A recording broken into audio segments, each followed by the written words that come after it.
Good morning, everybody. I know you guys are enjoying your coffee. Hopefully, you will join us very soon. Welcome to today's session, Developing Carbon Markets Across Latin America. My name is Carlos Cordova. I am the Latin America lead coordinator and natural climate solutions advisors for the International Emission Trading Association, IETA. And I have the honor to be here at NACW, moderating the session and sharing the stage with an excellent panel of experts who will share some of insights from their respective jurisdictions. Today, with me, we have Ana Moreno from the Ministry of Environment of Panama, Climate Change Directorate. She has worked on various topics such as nationally determined contribution, the Reduce Your Corporate Footprint program, which IETA is working very closely with that, the National Registry of Mitigation Actions, and more recently, the coordination of national carbon markets, a role that she is currently holding. Welcome. Then, to my right, we have Nathalie Flores, Director of Adaptation and Mitigation of Climate Change at the Vice Ministry of International Cooperation, Climate Change and Sustainability at the Dominican Republic. Welcome for being here. At last but not least, we have Jason Gray, an environmental attorney and climate policy expert who served as project director of the Governor's Climate and Forest Task Force, GCF, at the Emmett Institute of Climate Change and the Environment at UCLA School of Law, my former school. He previously served as attorney manager and then long-term chief of California Cap and Trade Program at the California Air Resource Board. Welcome, everybody. Well, let's start this discussion. Net zero targets adopted to date cover around 70% of global GHG emissions, but many are not yet supported by the near-term policies and regulations that are necessary to achieve them. Carbon markets, including those that are mandated by regulation and those in which the demand is voluntary, can be part of the measures and mechanisms that can contribute to achieve the needed mitigation to achieve these targets. On the voluntary carbon markets, the demand from the private sector to purchase carbon credits is there. And Latin America, with its natural resources, can easily provide that demand. With that in mind, let's keep that on and let's park it for a second, how Latin America can provide that support for the private sector. So in recent years, in my time working at IETA and at the World Bank, we have seen a boom of emerging carbon markets in the Latin America region. Chile, Colombia, Mexico, and Argentina are, of course, the front runners in implementing carbon pricing instruments with 4 federal carbon taxes, 3 subnational carbon taxes, and national ETS. And now we are seeing new countries road mapping their own carbon markets, some of them with the support of Climate Action Reserve, like in the case of Panama and the Dominican Republic. So let's start with Ana. Ana, we have been in several panels throughout this year, and so we understand that by 2023, 2024, if I'm not mistaken, Panama expects to start with its pilot phase of its national carbon market. What are some of the expectations for this phase? What is expected to be achieved? And more importantly, which actors will be involved in this pilot phase process. If you can give us some light on that. Yeah, sure. First of all, thank you everyone for being here. And it's a pleasure for me to be in this panel with you, Carlos, Nathalie, and Jason. So regarding the question, on January 2023, the Ministry of Environment presented the roadmap for our future national carbon market and marked the beginning of a pilot phase that we hope is going to be a phase of learning and building at the same time. In this way, we can identify those areas where we can make some improvements, and when the market will be fully implemented, we can take those lessons learned and apply them to this project so that it will be work better, hopefully. So this first pilot phase have the objective of achieve a full cycle of issuance of national carbon credits, as we call them, National Emission Reduction Units, or UNRE, that they're going to be sold by the supply, the second component of the market, to the demand, the first component of the market.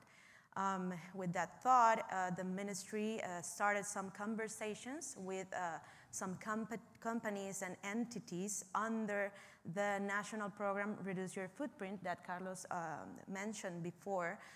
These are companies, mostly private, that are currently below the national program Reduce Your Footprint with voluntary commitments to present a corporate inventory to the government, report their emissions, and eventually, hopefully, they will achieve a compensation phase, and some of them will achieve carbon neutrality. Some of these companies under Reduce Your Footprint program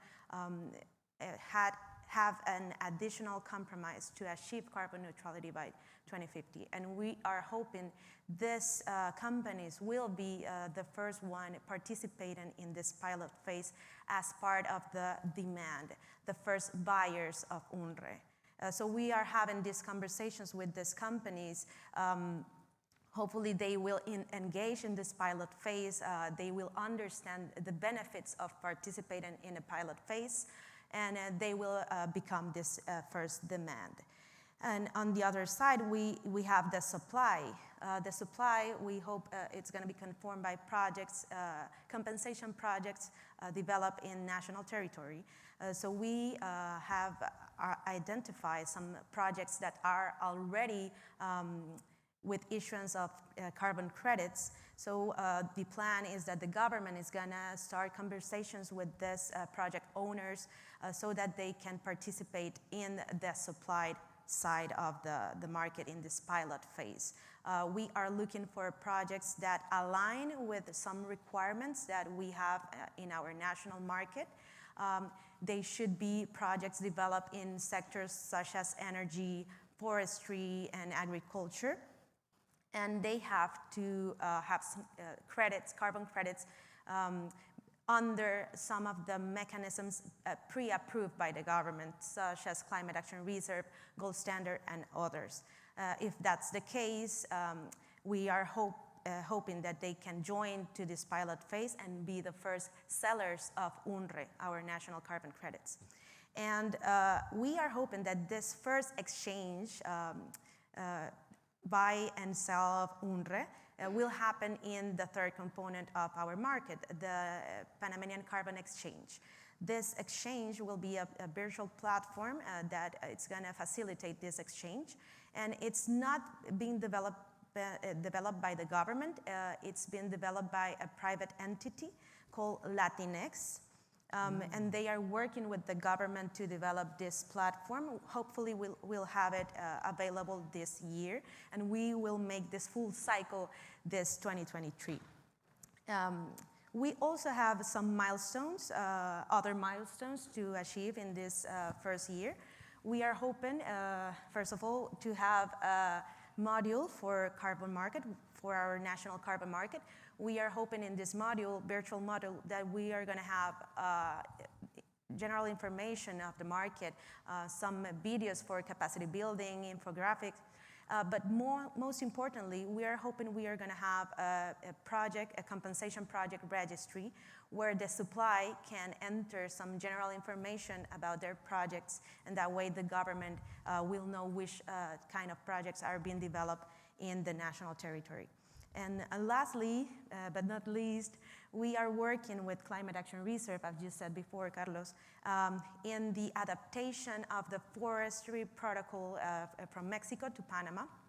We are working side to side with Climate Action Reserve and also with other stakeholders, important stakeholders. And we are hoping that this year, 2023, we're going to have that protocol adapted to Panama and ready to use.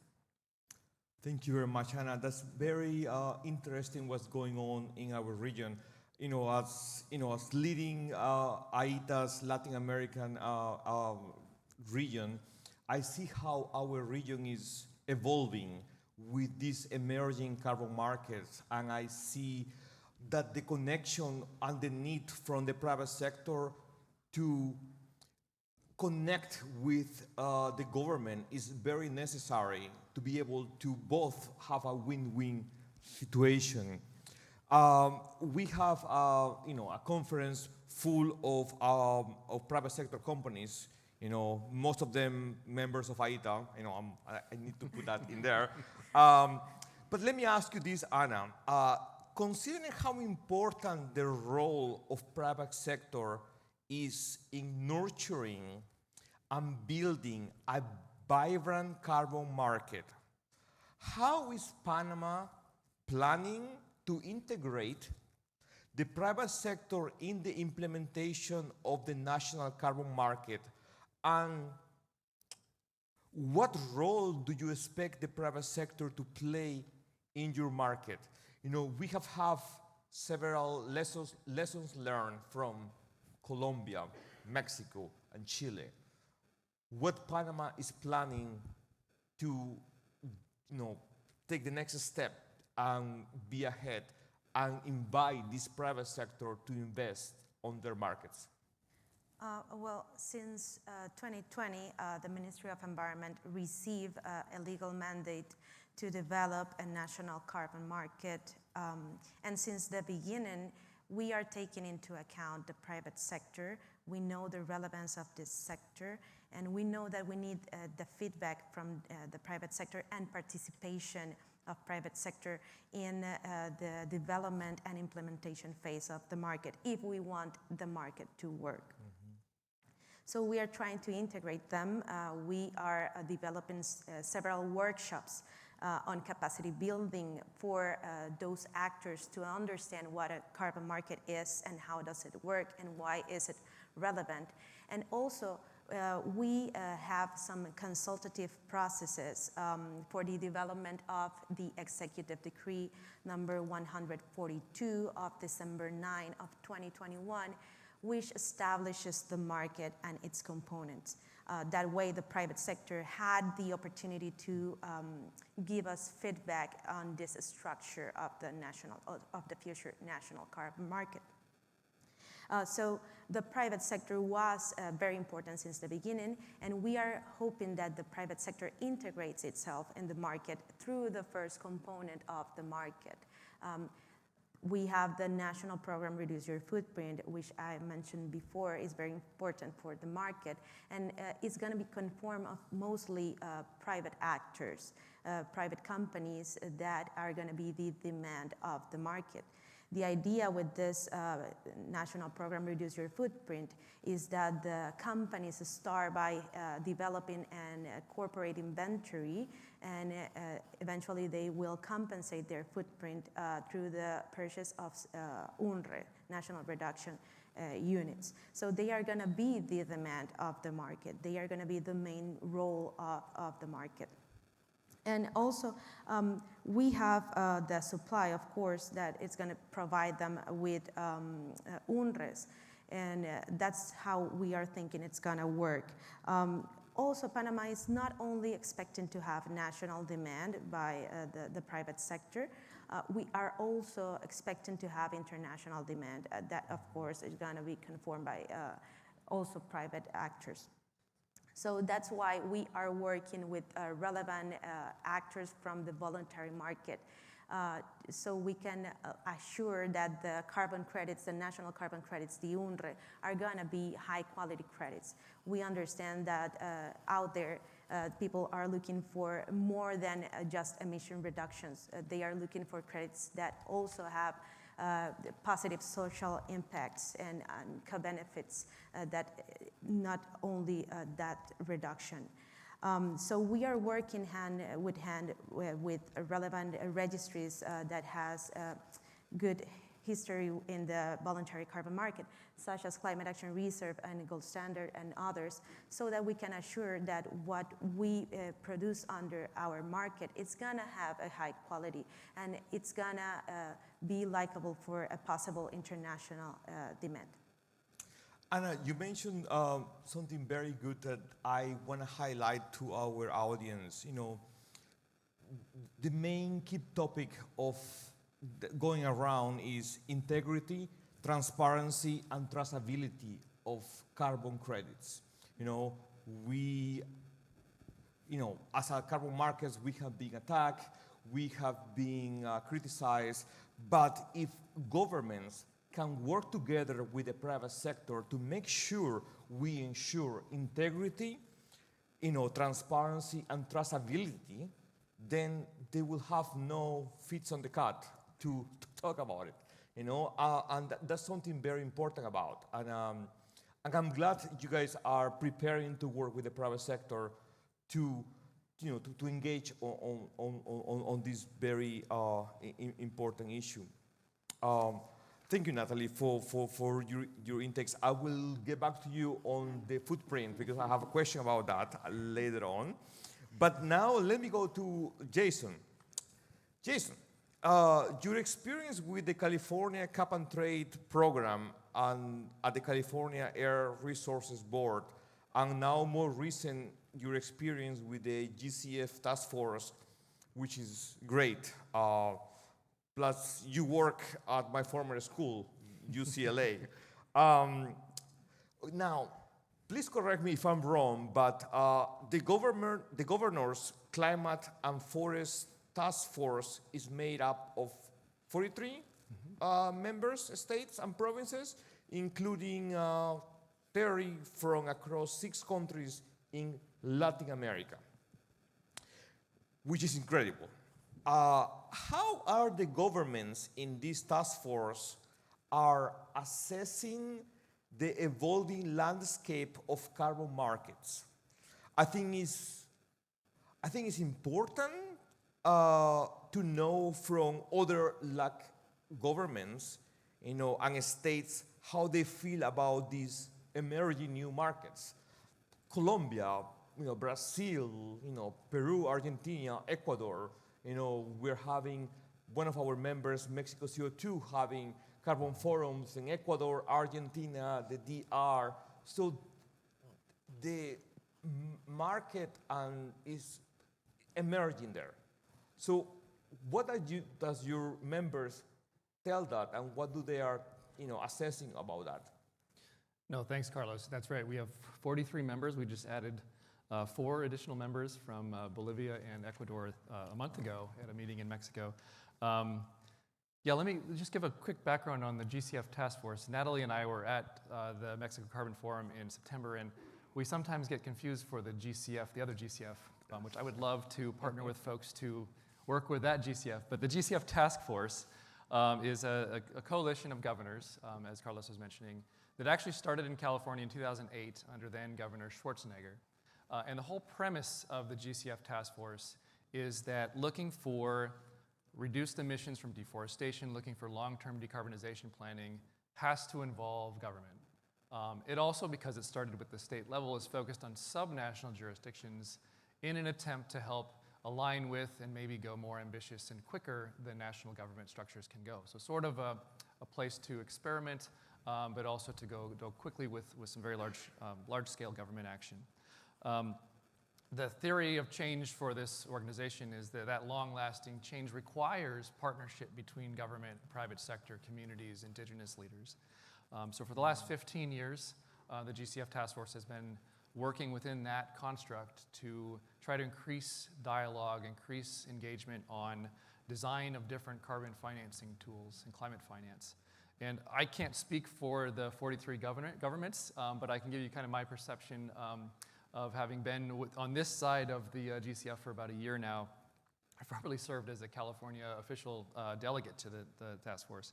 I would say, by and large, all of our members are interested in climate finance for helping their constituencies, helping their communities, bringing in jobs, and doing so in a way that has high integrity and transparency, and reducing emissions and local impact as well. I think some of our governments are very interested in carbon markets as a tool, so to the specific question. And I think the landscape is both fascinating and challenging and confusing and exciting. It's incredibly exciting to hear the advancements in Panama. Yesterday we heard from Eduardo and Ale from Mexico CO2 in terms of advancements in Mexico. I think for the members of the GCF Task Force to see how other governments are engaging on this, to talk directly to members of IETA, to talk directly to private sector folks, to try to find that area of alignment. That's really what what my members are looking to do. And on that, I think the questions for them, at least that they're asking us at the GCF Secretariat, is how do they engage in these processes to really understand and hopefully help shape standards as they're being developed. There's a lot of exchange and increasing exchange between governments. So California has long engaged with Mexico and with some with Panama and with other jurisdictions, so trying to leapfrog on some of those at the government level. But as voluntary carbon market standards come into play, as those are being discussed on different areas of integrity, I think government members, at least at the subnational level, are really trying to understand what those are and where they may go and how to ensure that those standards reflect the realities both of government, but also of communities and territories on the ground. So that would be one of the key areas. I think they're also looking to engage on this question of scale. The reason the GCF Task Force focuses on subnational governments is because there are some very large subnational governments. One of our largest members in Brazil, Amazonas, I mean, it's almost 3 times the size of France. So the scale, even though it's not national, it's still very large. So that has benefits and challenges. But I think they're looking for clarity on how they can engage in these different spaces. They're also looking for partners, and I think that's the discussion here today. So I'm very excited to approach the GCF Task Force relationship with IETA to really put, hopefully, more of those conversations together. And that also goes to a point of looking for capacity building. And not just capacity building on how carbon markets are structured, but also on how do they engage in different types of financing tools. So there's been a lot of work, I think really great work from the World Bank and others on red readiness financing at the national level.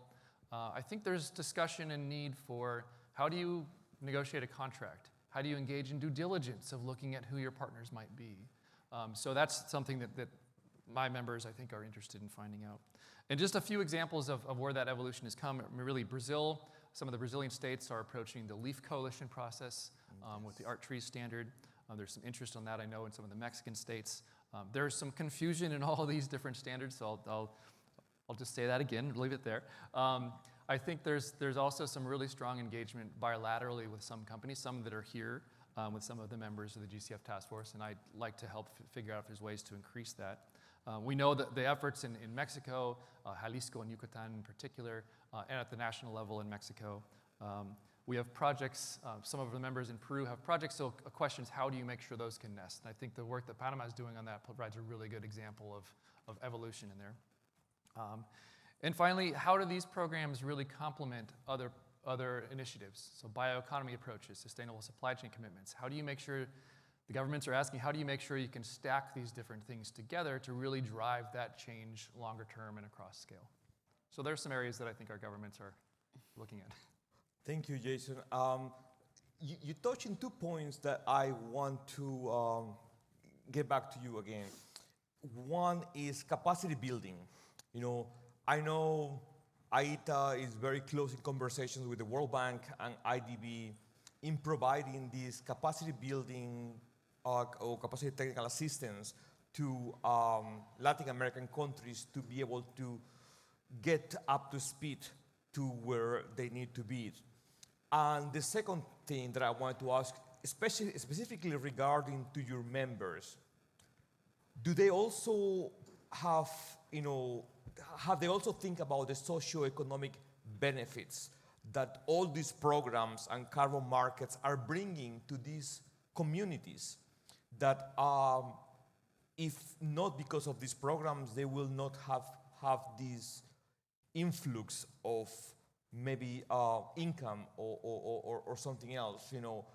I personally have seen, working in projects, in Latin America and Africa when I was at the World Bank, how these socioeconomic benefits, especially in Mexico now, I have seen how, I was in a meeting 2 days ago.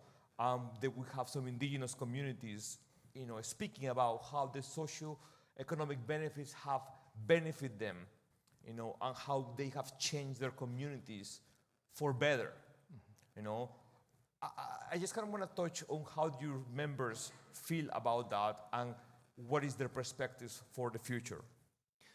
I mean, I think that's a critical kind of part of the DNA of our membership is that is what they're concerned about. How do they show and bring those benefits to their jurisdictions? I'll say that the GCF Task Force as a network has several levels of commitments, a large reduction in deforestation by 2030, contingent on financing, which is an important piece. We have a guiding principles on engagement and partnership between subnational governments, indigenous peoples, and local communities, which is a key element of increasing dialogue between subnational governments and indigenous communities and local communities in their territories. So I think that lens really functions as how they look for any type of financing tool. I think for sure, as you say, some of our members have projects where there's been an incredible engagement with indigenous communities. I think there's examples on the other side where there maybe hasn't been that engagement. So my members are focused on how do they demonstrate through policy and law design that they can have those benefits at scale, working in this close partnership and dialogue and co-creation with their constituencies, including indigenous communities. So I think for my members, that's really fundamental to how they look to engage with the private sector. Is that engagement going to be bringing these types of benefits?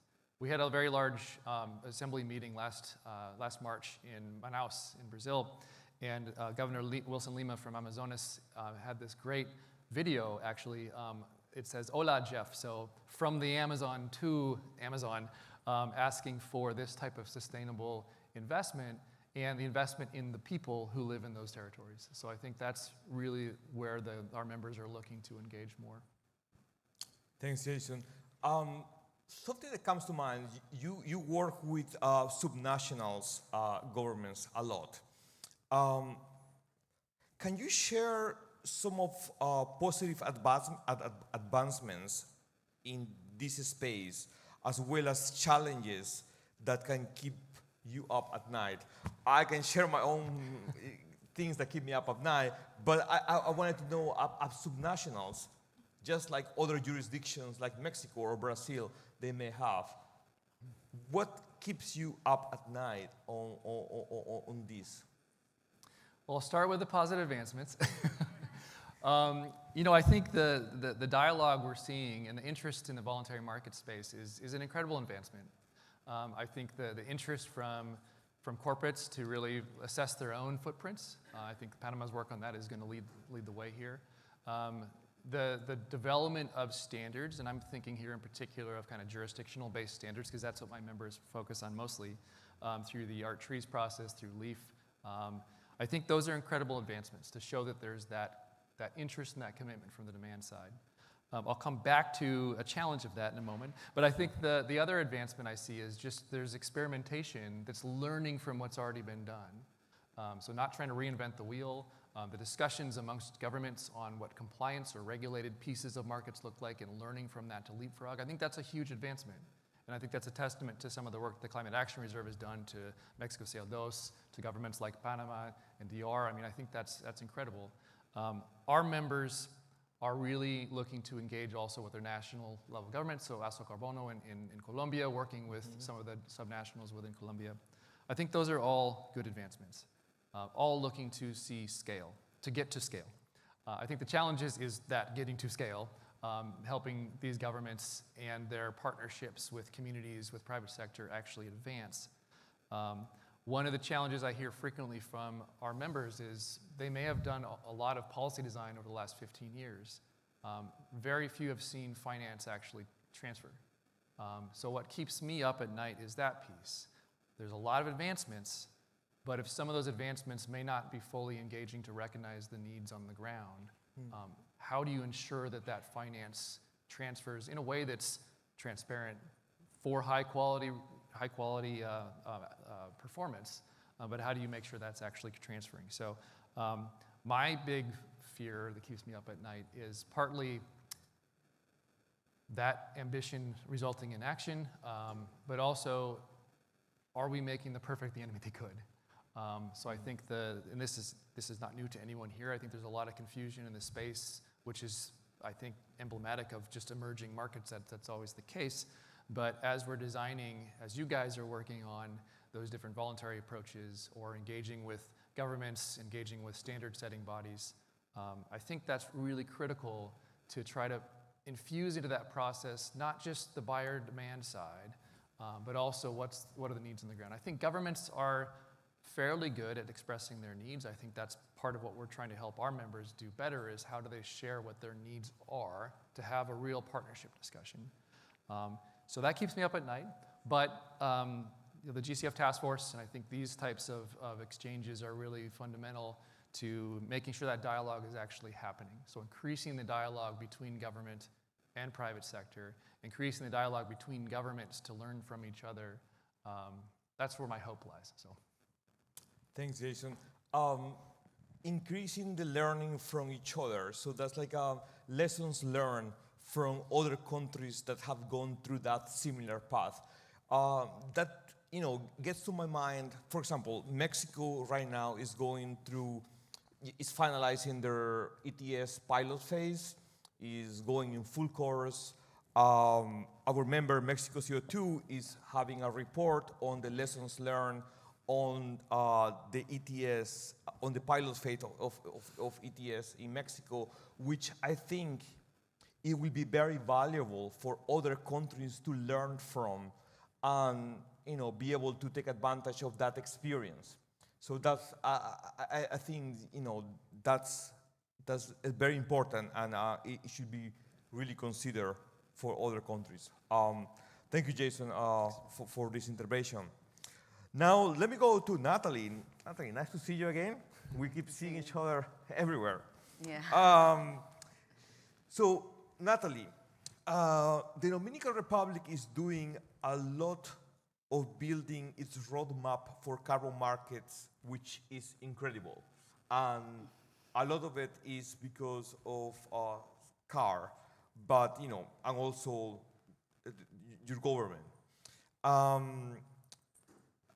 You guys are launching also a protocol in livestock together with CAR and Mexico CO2. There's a lot going on your roadmap for carbon markets. We have, let me ask you this. We have been touching on the importance and role of the private sector on the national carbon markets. Can you tell me briefly on the enabling environments to facilitate public-private partnership, public-private partnership to develop a voluntary carbon market in the Dominican Republic? And is that something feasible that can happen, in the short term or long term? And what should the private sector expect, and how that is doing so far? Okay, these questions altogether seem like a job interview that I need to, First of all, I have to make a disclaimer. I'm not here in my official capacity, so I'm not representing the government of the Dominican Republic, though I'm the climate change director. So just to make sure of any question that the public can raise, I'm not in my official capacity, meaning that I cannot defend anything for the government at this time. I'm here representing the British Chamber of Commerce of the Dominican Republic as a sustainability coordinator, which is a non-profit organization that gathers government of the businesses in the Dominican Republic and in the UK to develop commerce in between both countries. And this is a very interesting scheme because the British government, specifically the embassy in the Dominican Republic, has, it's let's say, raising awareness of a robust scheme that they have with their climate change framework law. So going back to your questions after the disclaimer, and I talk a lot, so I'm sorry in advance.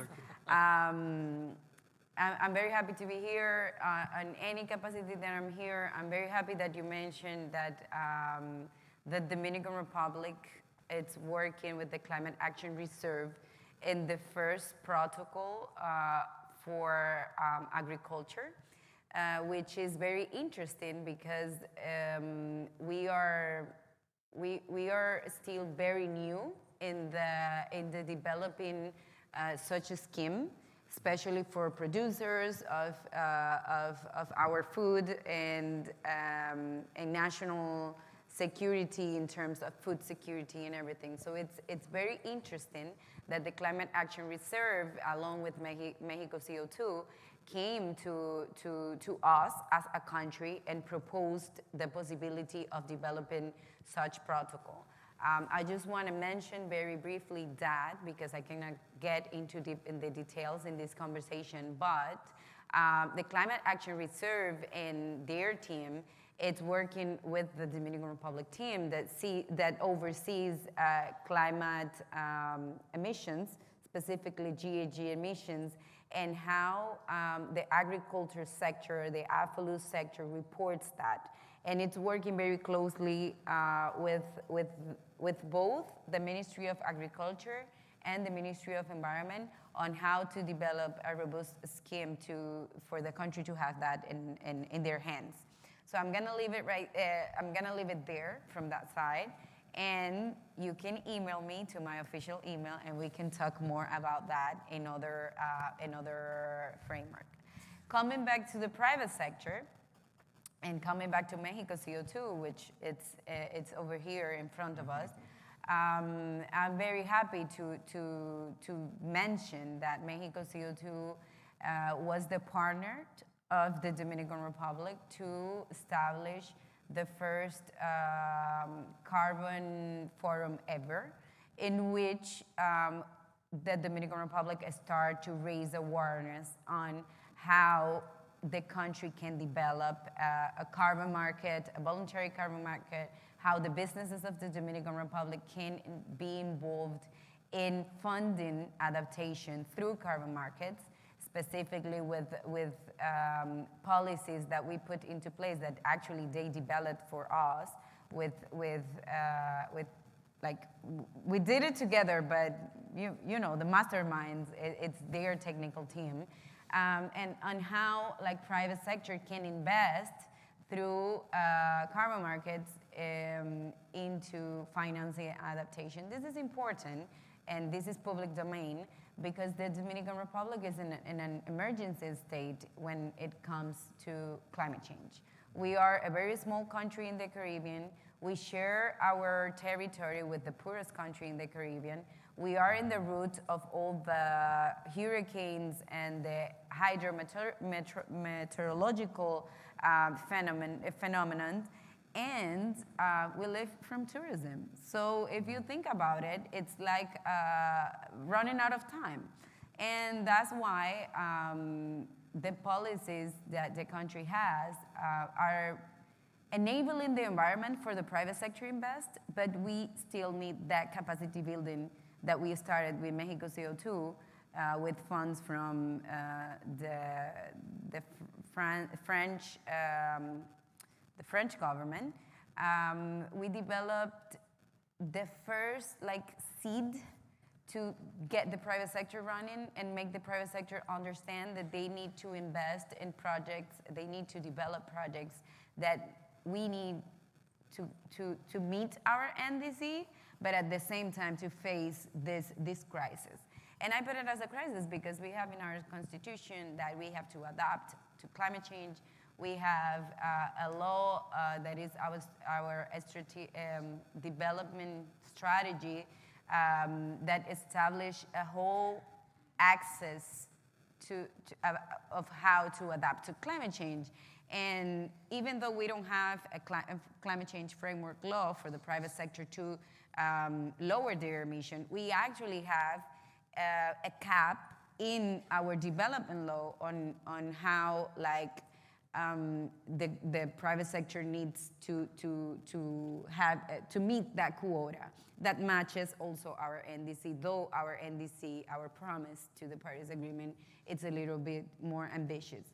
So I think that's I can leave it right there at that point, and then we can get in the conversation a little bit more, and I talk a little more about private sector. Thank you, Nathalie. I think you touched in a very good point of the importance of the private sector working with the public sector and this symbiotic relationship that it needs to happen to be able to make a vibrant carbon markets, around Latin America and, around the world as we see it in our association.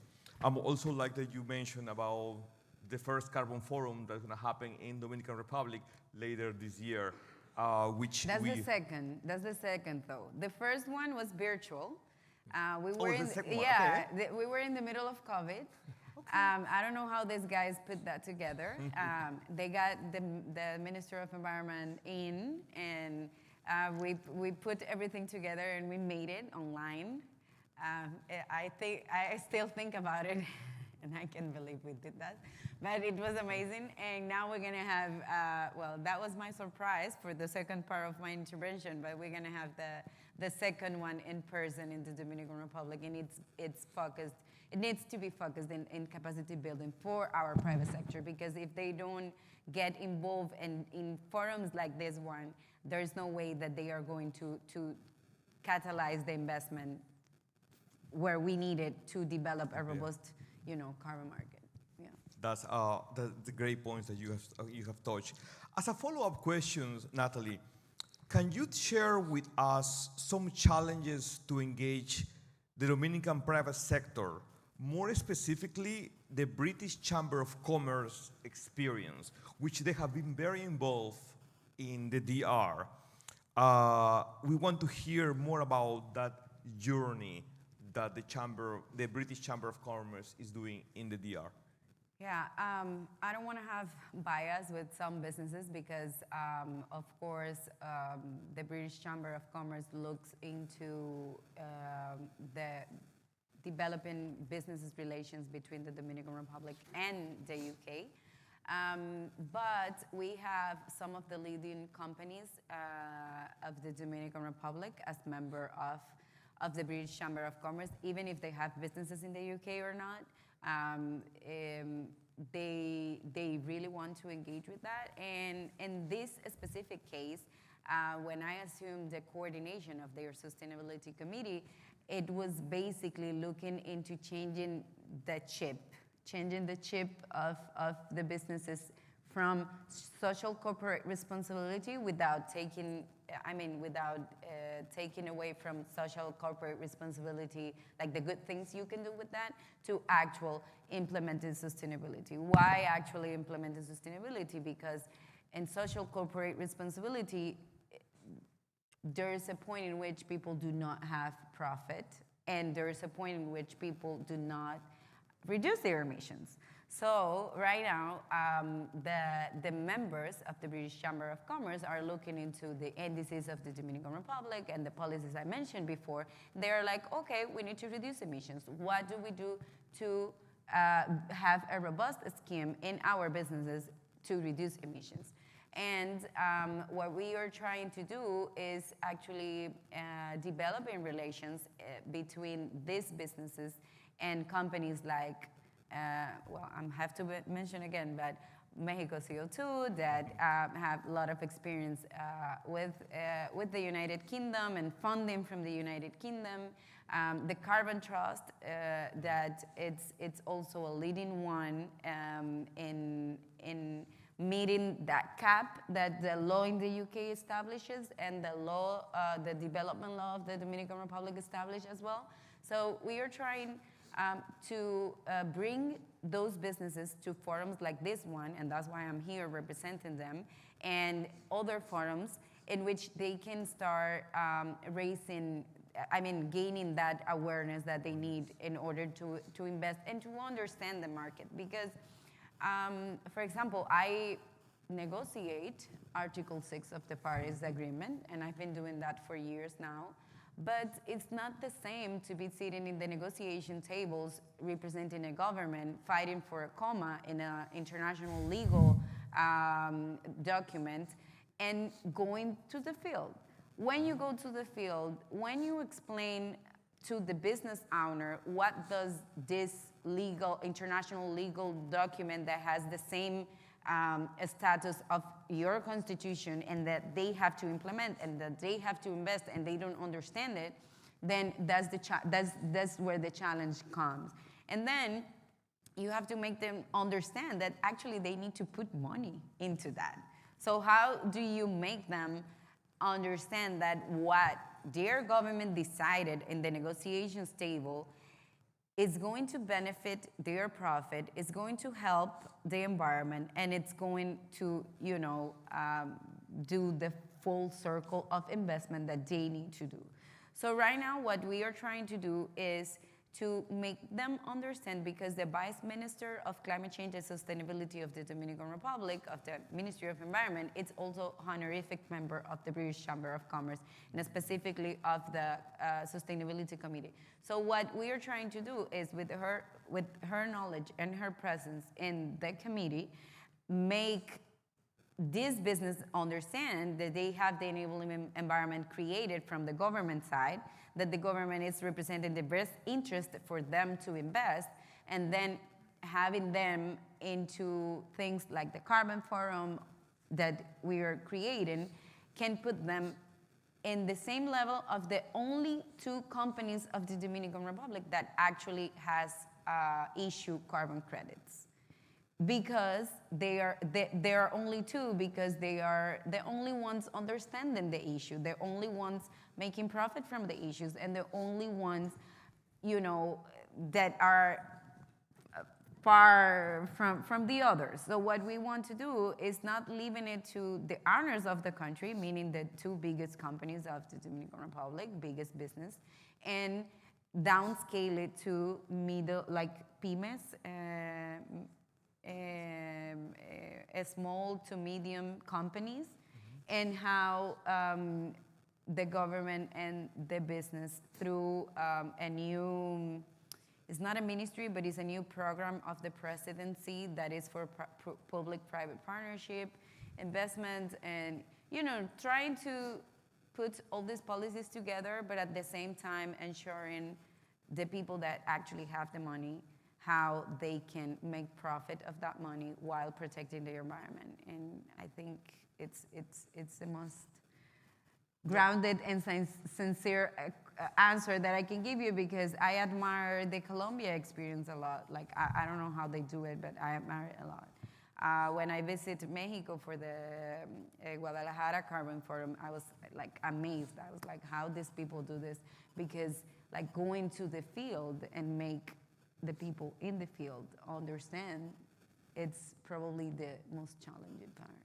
No, Nathalie, you make a clear point, and I want to highlight again, a conversation between the private sector and the government and the indigenous communities have to be there to be able to make a successful carbon market.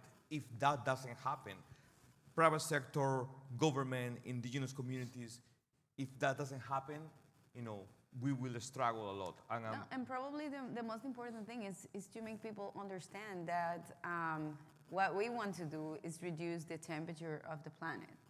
So if you don't make them understand that the main goal at the end is to reduce the emissions, and the main goal at the end is reduce the emission to balance the temperature of the planet, then you're lose, because if you focus it only in the morning, then you don't achieve the other two issues. So I think that's the most challenging part of the legal decision, international legal decision, the investment, and everything. But we cannot get distracted. And sometimes when I am negotiating, I'm like, oh my God, here big countries again making us distracted with a new agenda item, when we actually, what we need to do is clear. We need to maintain the planet's temperature at a level, and that's what we need to discuss, and that's what we need to achieve. The Montreal Protocol is very clear. It's successful. Our country is a success implementing the Montreal Protocol, which means there's a treaty that works. So why we cannot do it with this one? And I think private sector is key in order to achieve that. Great point on that. We're almost getting close to the end of the session. I don't think we will have time for some questions for the public, but you guys know our faces now. You guys can find us at the break room, and you can ask us questions. I want to finish this panel with each of us, some of your thoughts on how do you see the Latin American carbon markets evolving 5 years from now. What are your wishes? How would you like to see it, or what things you like to see on that evolution, on that? And I would like to finish the panel with maybe, there's no right or wrong answer. But if I can finish with that, with one of you, and then when we go to the break, you guys can, they can ask more questions to each of us, now that you guys know our faces now. Jason, let's start with you. Sure. I hope to see just more dialogue and learning from experiences. So not trying to reinvent the wheel, taking things that exist, which, as Nathalie said, we know what high quality is. We know what those things are, and applying them with regional specific context. So I hope to see markets and opportunities evolve that are win-win situations for government, for companies, and primarily for the people living in those territories. So I hope to see just that continued evolution, and dialogue is critical. So more dialogue together is good. Thanks, Adrian. Ana? Thank you, Carlos. I concur with what Jason says. I think that cooperation is very important to achieve good projects, good carbon market schemes that actually works and gives the results that we are looking for. So we need more cooperation, more dialogue. And Panama is willing to work with different stakeholders, and I want to thank again for giving us this opportunity to present our project, our national carbon market, because we are open to new synergies with different people, with different entities in the international market to learn. We are building and constructing a new carbon market, and we want to be the best that we can do. So let's hope that this kind of sessions bring some new allies in our journey. So thank you again. I'm sure we'll do. Thank you, Ana. Nathalie? Well, even though I arrived very late, I'm very sad that I was not here at the beginning. I just feel proud of what we are seeing here. I see all the businesses gathered here, all the people working in the field, all the big investors and the project developers and institutions like IETA that has been pushing for this to actually have success, and of course the Climate Action Reserve for putting this together. I think this is a perfect example of what we actually need, because when we gather everybody together, it's like the right way to understand where we are. Where is the government? Where is the private sector? Where is the investors? Where are the scientific community that needs to take part on this? I'm a believer that we need to have robust schemes of emissions, Like we need to know what we are emitting, what we are absorbing, and what we are not, because that's the only way, like with data, it's the only way that we can actually say, okay, carbon markets are successful and we are actually reaching our goals. So yeah, I think I'll leave it there. Thanks, and I would like to finish our panel, and want to thank our panel with these three things that government, private sector, and the community have to do is integrity, transparency, and traceability. Those three things are so important that not only the government has to ensure the private sector that is delivered, but vice versa, because that way the government will feel more comfortable in embarking in private sector investment, and the private sector will be more comfortable in embarking in more projects. So those two things are my wishes for the next 3-5 years. Thank you again, and please join me in giving a round of applause to our panelists who were here. Thank you very much.